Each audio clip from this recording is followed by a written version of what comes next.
Meditation can be a helpful tool for attracting a loved one because it can help you cultivate feelings of love, compassion, and understanding towards yourself and others. These feelings can help you become more open and receptive to the love that you desire. Here are some steps you can follow to use meditation to attract a loved one. Find a quiet, comfortable place to sit or lie down. Close your eyes and take a few deep breaths, focusing on the sensation of the breath moving in and out of your body. Bring to mind the person you love.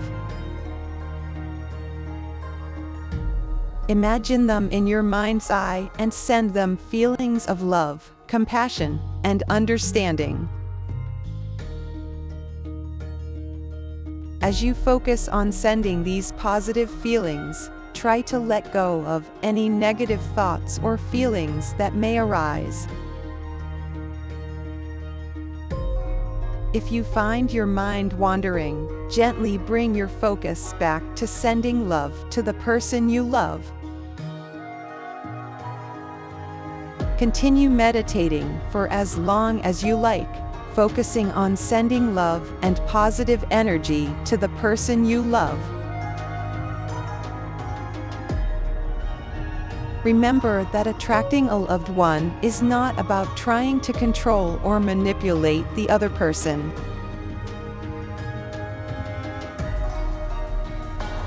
It's about cultivating love and positive energy within yourself, and allowing that love to naturally attract others to you.